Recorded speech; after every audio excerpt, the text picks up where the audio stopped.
He was worth 47 billion naira. He had 3 women in his life. He gave all 3 of them an unlimited black card and watched in secret what each one did with it. His girlfriend flew her friend to Dubai.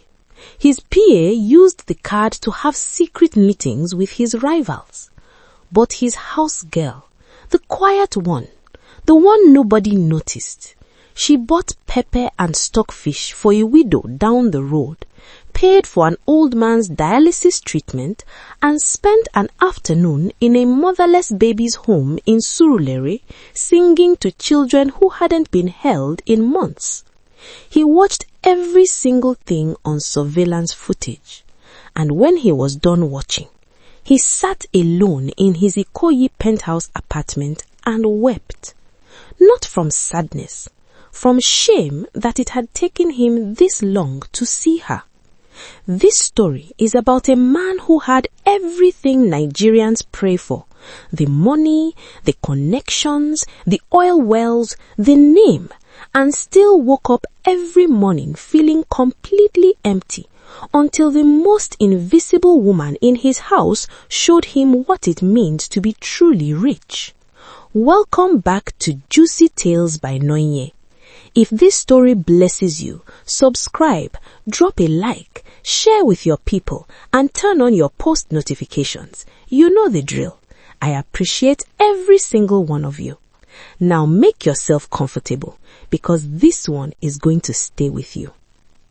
The Lagos morning came in hot and amber, the way it always does in January. The harmattan dust hanging over Victoria Island like a fine curtain, the sun already aggressive before 7 a.m. From the top floor of his penthouse apartment on Budillion Road, Emeka Obasi could see all of it. The Atlantic at the edge of the island, grey, green and restless. The rooftops of Ikoyi spreading out beneath him like a map of ambition. The early morning gridlock already forming on Ozumba Mbadiwe, cars honking their frustration into the thick Lagos air. He stood at the window with a mug of bitter Bono tea, not the imported Earl Grey his housekeeper kept stocked for guests, but the real thing, the kind his late mother used to brew at dawn, and he watched the city wake up without him. Emeka Obasi, 41 years old, founder and chief executive of Obasi Energy Holdings, one of the fastest growing indigenous oil and gas companies in Nigeria. The man tech cabal had called the quiet storm of the Niger Delta. The man this day's style had profiled last March under the headline, Emeka Obasi, the billionaire who never learned to slow down.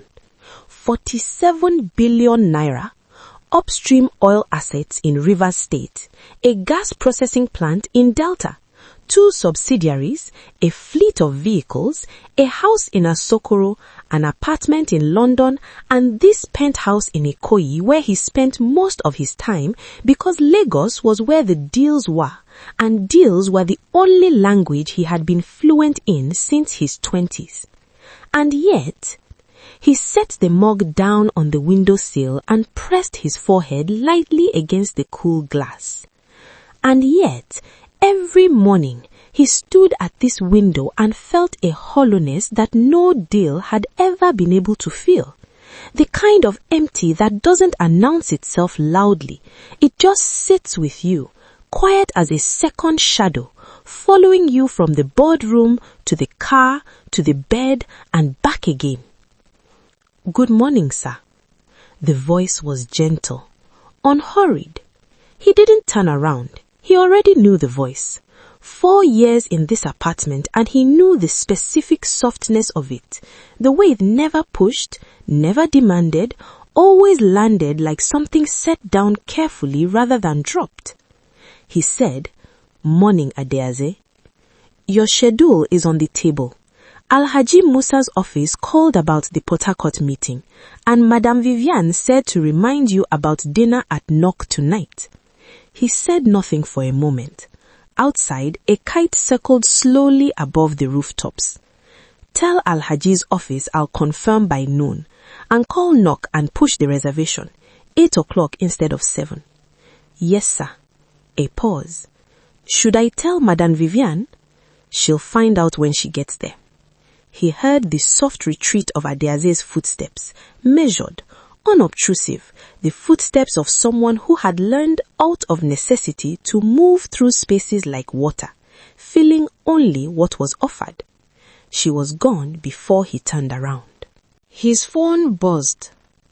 A voice note from Vivienne Bankole, his girlfriend of nearly 2 years, currently in Abuja for what she called a girls' trip, but which based on her Instagram stories appeared to be an extended stay at Transcorp Hilton with a rotating cast of women in Ankara cord sets and human hair down to their waists. He pressed play. Babe, please call me. I saw the most gorgeous set of jewelry in this boutique on Aminu Kano. Rose gold, custom. The designer is London trained, like seriously world class. Baby, can you just send something to your PA to sort it? Also, I need just a small thing for pocket money. The girls want to go to that new lounge on Friday. You know how it is. Okay, I love you. Call me. He stared at the phone for 3 full seconds. Then he set it face down on the windowsill beside his mug. He wasn't angry. That was the strangest part. He used to get angry at the constant requests, at the way her affection warmed when his generosity did. Now he felt nothing. Just a faint tiredness, the way you feel when you've been carrying something heavy for so long you've forgotten what it felt like to put it down. He thought about Vivienne. Her beauty was the kind that made rooms rearrange themselves, heads turning, conversation stopping. She wore wealth like his second skin. She knew exactly how to sit at a table full of powerful men and make each one feel she had come specifically for him. She was charming and quick and socially fearless. But love, the quiet, unglamorous, you are enough without any of this kind of love, he had never once felt that from her. What he felt was more like being a very well-maintained asset, present when performing, stored between uses. He thought about his PA, Zainab, 35, from Kano originally, schooled in Lagos and London, impossibly competent. She could restructure a cabinet meeting, manage a press crisis, and negotiate a catering contract in the same afternoon without breaking a sweat. She had been with him for 6 years, and she knew his world so intimately that sometimes he couldn't tell where his judgment ended and hers began. But 6 weeks ago, he walked into his own conference room 5 minutes early and heard her voice through the cracked door, low and deliberate. I'm telling you, once this transition happens, I will have enough leverage to, look, just trust me. I'm not in this position forever. I'm building something. He backed out of the doorway silently, took the stairs instead of the corridor, sat in his car for 20 minutes before going back up. Building something. With what? With whom? And at whose expense? And then there was Adeze. Adeze Nosu, 29, from Nnewi in Anambra, though she'd grown up partly in Onitsha. She had been managing his Ikoyi apartment for 4 years, cooking, cleaning, organizing, ensuring that his domestic life ran without friction. She was paid well. She had quarters at the back of the apartment. She worked with a thoroughness and a dignity that, if he was being honest with himself, he had spent 4 years barely noticing. Except for moments.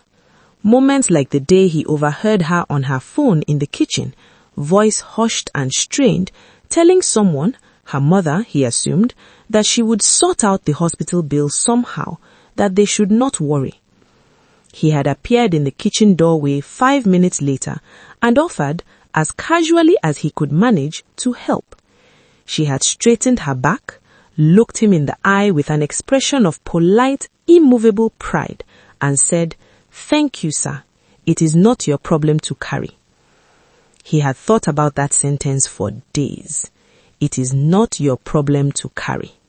In his world, people rarely declined anything he offered. Money in his circles was accepted the way air was accepted, as a basic requirement of continued existence. Nobody said, it is not your problem.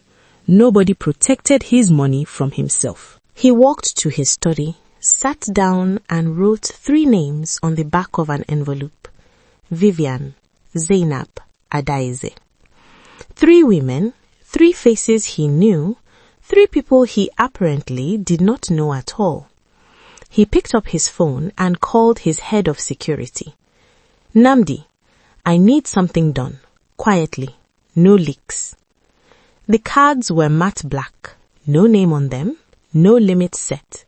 Emeka sat in his study the night before and thought about what he was doing with the clarity of a man who had built a company on the principle that data tells you what performance cannot. You could charm an investor in a boardroom.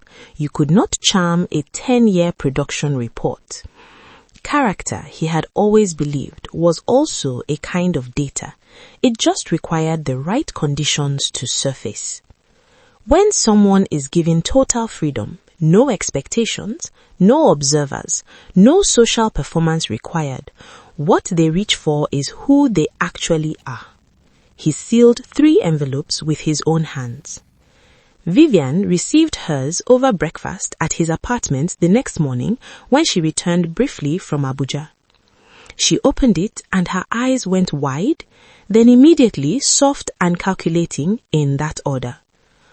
Unlimited, she said in the voice she used when she was trying to sound casual about something that had her full attention. Unlimited, he said. 3 days, do whatever you like. She reached across the table and squeezed his hand. The squeeze was warm, practiced, perfectly calibrated. You're too much, baby. You're really too much. She was already reaching for her phone before she'd finished the sentence. He handed Zainab's envelope to her at the office that afternoon. She looked at it the way she looked at every unexpected variable, with careful, unhurried assessment. Is this for something specific? She asked. It's for you, he said simply. You work hard. Take some time. She held his gaze for a beat. Thank you, Emeka. This is very generous. The use of his first name, deliberate, warm, intimate, in a way that was just slightly more intimate than their professional relationship warranted. He noticed it. He filed it. Adaize found her envelope propped against the pepper grinder on the kitchen counter with a note in his handwriting. This is for you, Adaize. No strings. Spend it on yourself. You deserve good things. E.O. She came to find him within 4 minutes, holding the envelope with both hands, like it contained something that might spill. Sir, I think there has been a mistake. No mistake. Her forehead creased. Did I do something wrong, sir? He almost smiled. You've done nothing wrong. This is a thank you. Take a few days, rest, enjoy yourself. She looked at the envelope, then at him. Her eyes were steady and dark and frank, the eyes of someone who had learned to read situations accurately because inaccurate reading carried consequences she couldn't afford. I have everything I need, sir, she said quietly. I know. Take it anyway. She nodded once, left. The envelope, he noticed, was still sealed in her hands. Namdi sent reports every few hours. Emeka read them in his kitchen table in the mornings in the same focused silence he usually reserved for quarterly production numbers. Vivian, day 1. She started at Temple Mews on Akin Adesola. Private appointment. She bought 2 Agbada-style evening sets in imported Asoke, a custom piece from a Lagos-based designer whose work retailed internationally, and 3 pairs of shoes. Total, 4.2 million naira. Lunch at Nobu in Victoria Island. 8 guests. She was photographed by 2 Instagram accounts at the table. She posted 4 stories before the food arrived. By evening, she had booked the presidential suite at Echo Hotel for the following night, invited 14 friends, and ordered a custom cake shaped like a Birkin bag. The suite rental alone, 1.8 million naira per night. She had not texted Emeka once, not a photo, not a wish you were here, not even the habitual voice note she sent when she wanted something. Nothing. Because she had what she wanted, and what she wanted had never really been him. Zainab, day 2.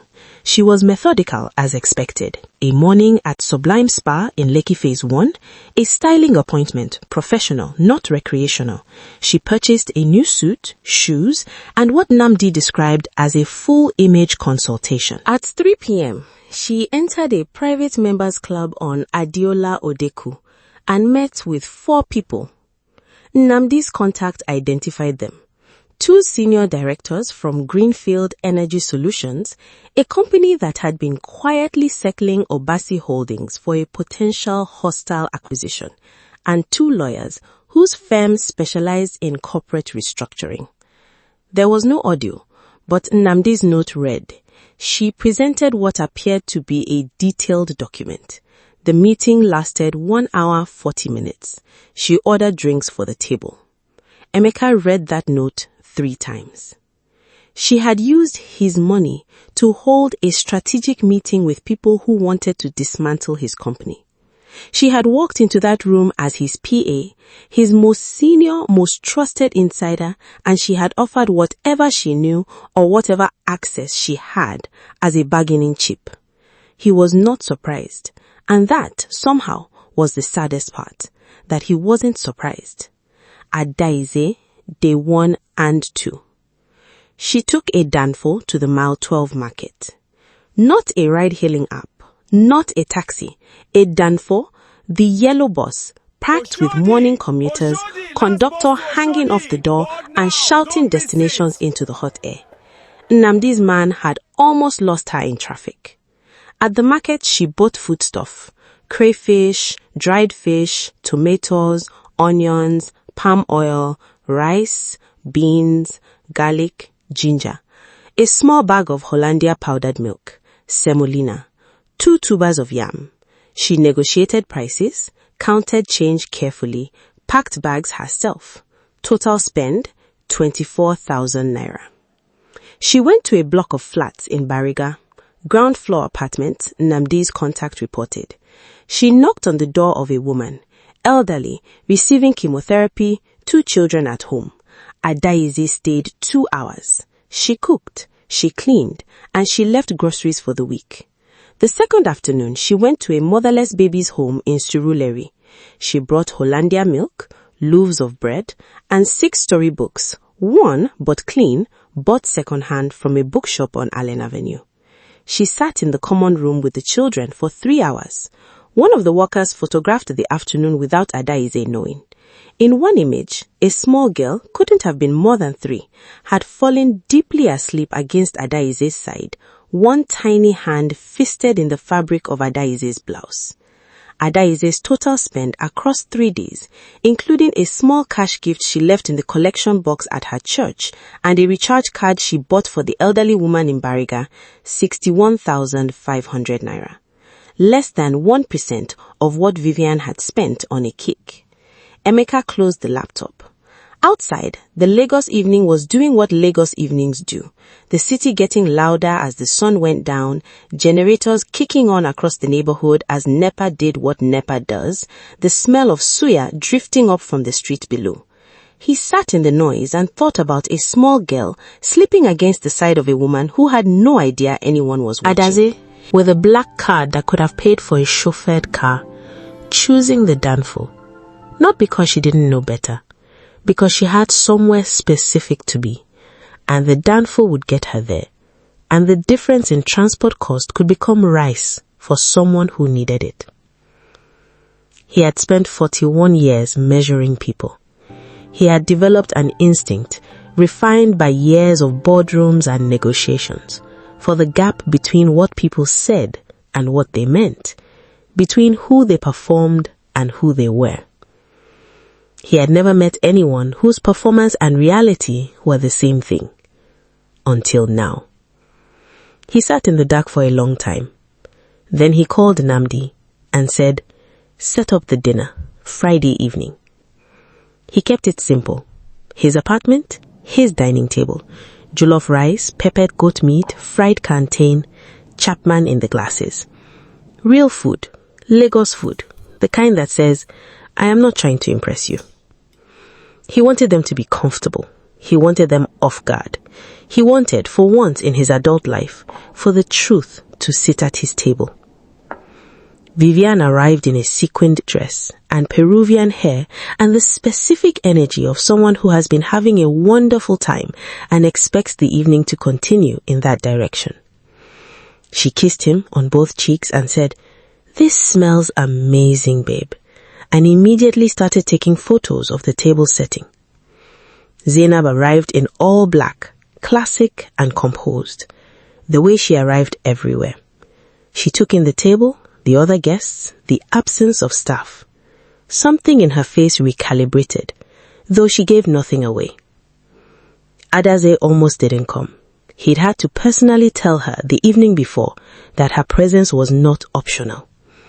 She had looked genuinely troubled by the invitation, sitting at a dining table she usually sat, in a role she didn't have a name for.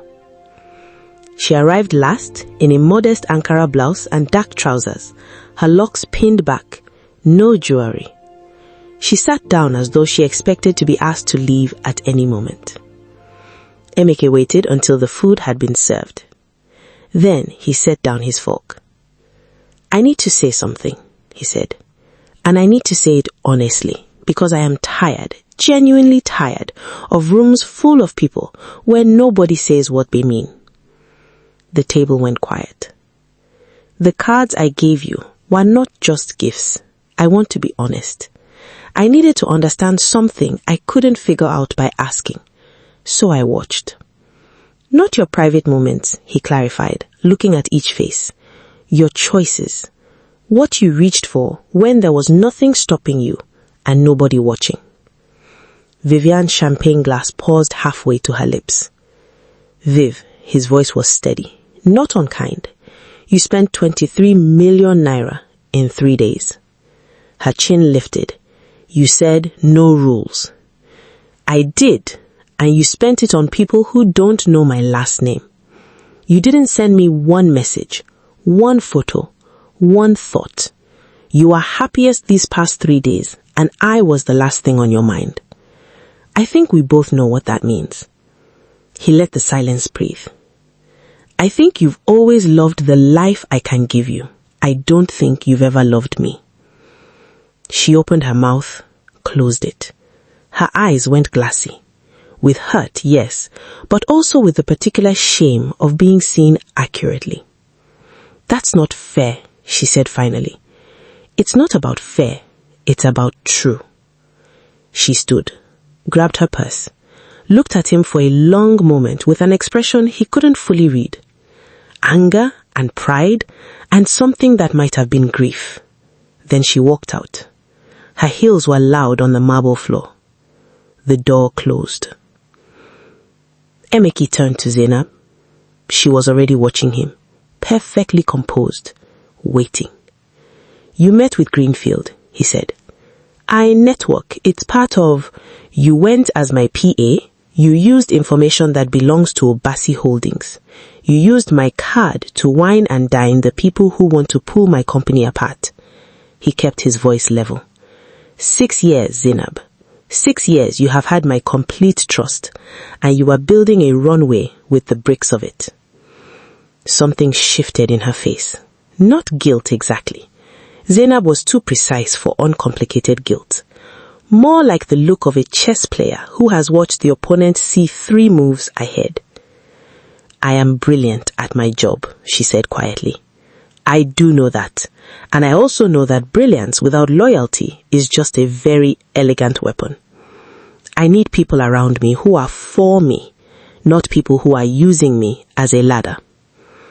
She stood slowly, smoothed her blazer, picked up her bag with the particular care of someone who intends to leave without losing their dignity. "I hope you find what you are looking for, Emeke." There was no warmth in it, but there was no malice either. Just the clean, honest exit of someone who has been found out and chooses to leave without theater. The door closed. Emeka looked at Adaeze. She had not moved. Her hands were flat on the table in front of her. Her eyes were downcast, not in submission, but with the expression of someone giving another person privacy, even from across a table. Adaeze, he said. She looked up. Sir, I owe you an apology. She blinked. Sir? I put you in this without your knowledge. I watched you without your consent. Whatever I learned doesn't erase the fact that what I did was not right. I'm sorry. She was quiet for a moment, turning this over. I don't blame you, she said carefully. When you have money and people keep disappointing you, you start looking for ways to protect yourself. I understand that. He leaned forward. You spent 61,000 naira. She looked down. A faint discomfort crossed her face, the specific discomfort of a private person being made public. The woman in Bariga, he said gently. You cooked for her. You've never mentioned her to me. It wasn't relevant to mention, sir. The children in Surulere. She said nothing.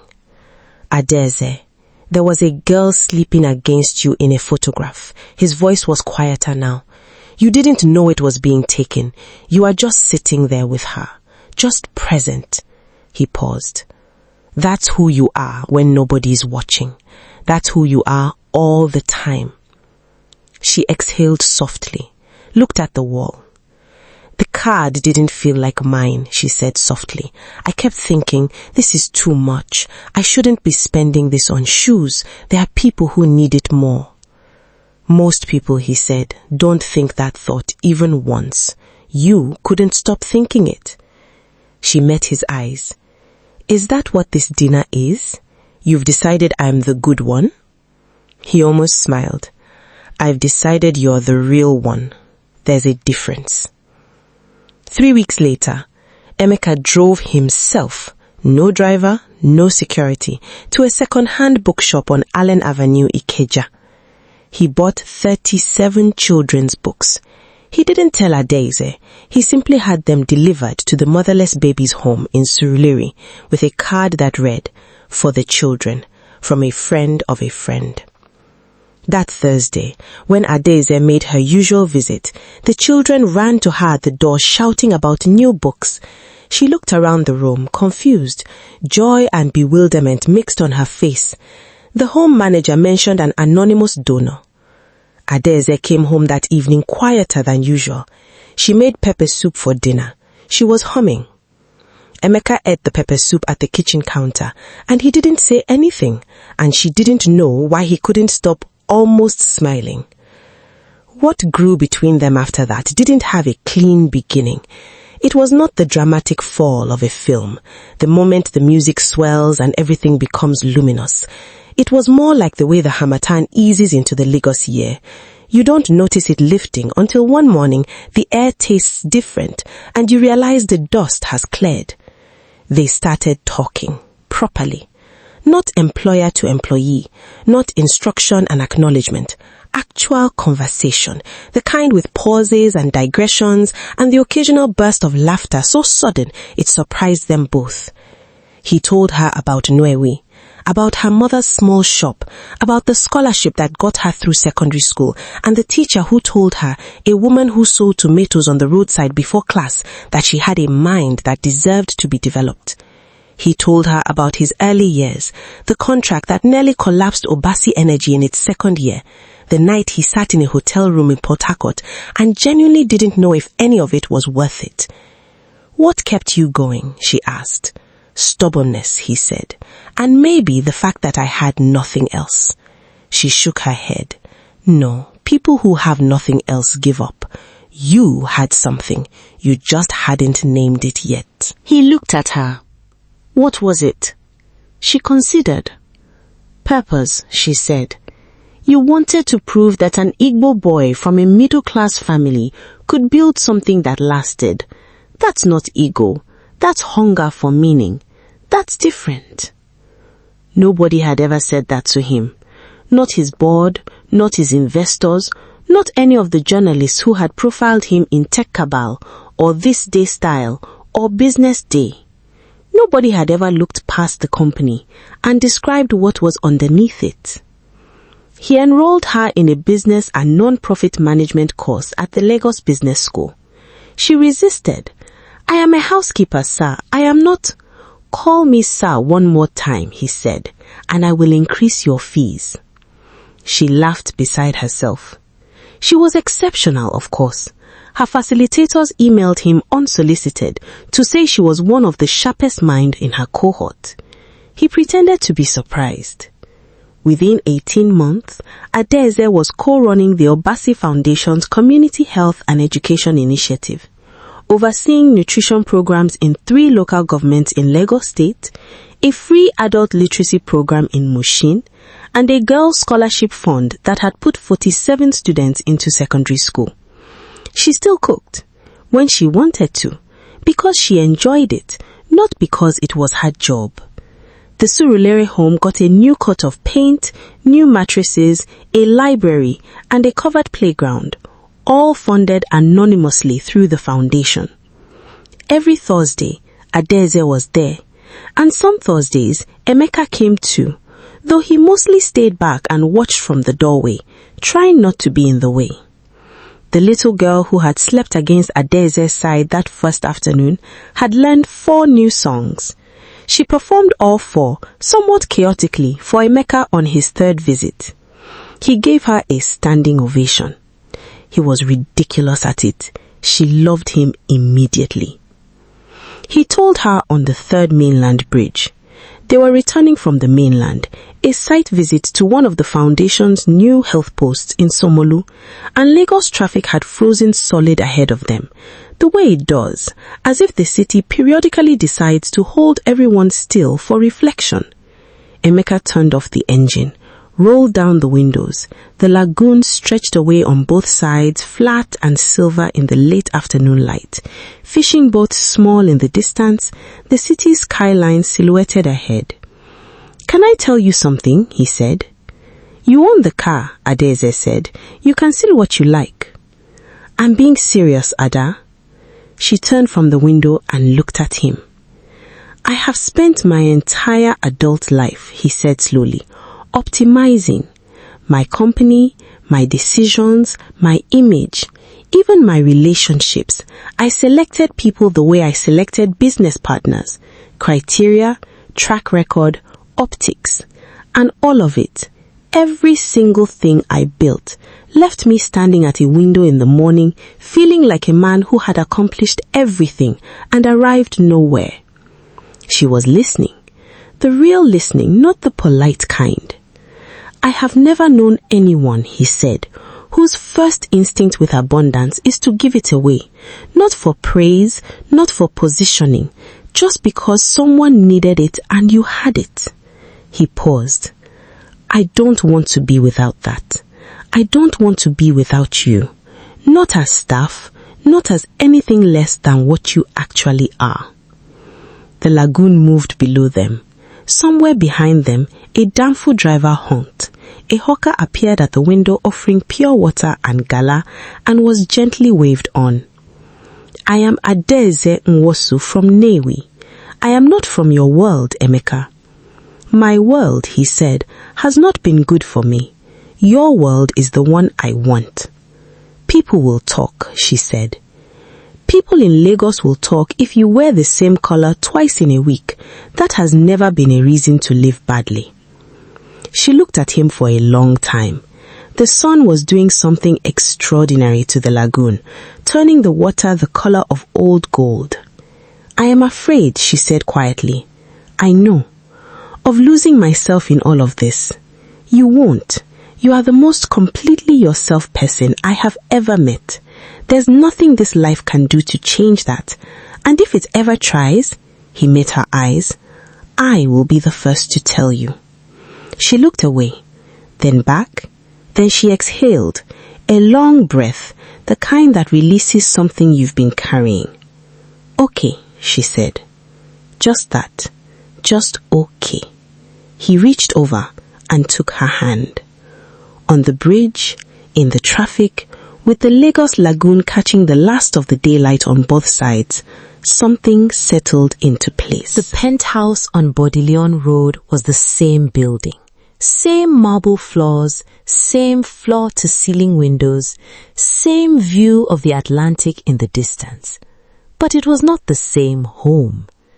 There was a kitchen garden now, small but serious, growing utazi and scent leaf and garden egg, and the particular variety of tomatoes Adeze's mother sent from Nyawi each season. Emeka had zero talent for gardening and approached it with an energy that was completely disproportionate to his skill level. He killed a basil plant in under a week. He was somehow proud of himself anyway. "You have to water it, not drown it," Adeze said. "Those are very similar things," he said. "They are not." Their daughter was born on a Wednesday, during a rare Lagos rainstorm in a private clinic in Lekki. They named her Chisom, God is with me, because Adeze said that was the only way to describe the feeling of that year. Emeka wept in the delivery room, which he had not planned to do and which he had fully done anyway. The Obasi Foundation grew into something significant. Healthcare outreach in 5 states, a girls' education endowment, a technical skills program for young men in oil-producing communities who had grown up watching the wealth beneath their feet benefit everyone but them. Adeze co-directed all of it with the same methodical heart she brought to everything, visiting every site, learning every name, never once being photographed for the press unless it served the people the program was for. The This Day Style team came twice to do a profile on the new face of the Obasi Empire. Twice, Adeze gently redirected them to the students and the clinic workers and the women in the housing transition program. "I'm not the story. They are," she said. Emeka read about it from across the room and decided, not for the first time, that he had found the only person on earth capable of making him feel simultaneously humbled and enormously proud. Vivian was photographed at a Lagos Fashion Week event with a new man from Abuja. She looked beautiful. She looked happy. He wished her well and meant it. Zainab launched her own energy consultancy. It was very successful. He had quietly written her a professional reference when she asked. She had been surprised. She shouldn't have been. He had never been the kind of man who confused being wronged with wishing someone failure. Every Thursday, Chisom began accompanying her mother to the home in Surulere as soon as she could walk steadily enough to manage the front steps without toppling. She considered the children there to be, in some fundamental way, her people. She shared her snacks without being asked. She defended smaller children in disputes with a ferocity that was, her parents agreed privately, entirely her mother's. At night, Adeze tugged her in with a story. Always the same story, told differently each time. About a man who had so much he had lost count, and a woman who had just enough and never lost sight of what mattered, and what happened when they decided to build something honest with what they had between them. "Is it real, Mama?" Chisom would ask, fighting sleep. "The realest thing I know," Adeze would whisper. Outside the door, Emeka would stand with his back against the wall and his eyes closed, listening. He thought sometimes about the This Day Style headline, "The billionaire who never learned to slow down." He had learned. He had learned that the point was never the 47 billion. The point was the garden he was bad at tending, the pepper soup on a quiet night, the weight of his daughter asleep on his chest, the sound of his wife humming when she thought no one could hear. The point was this.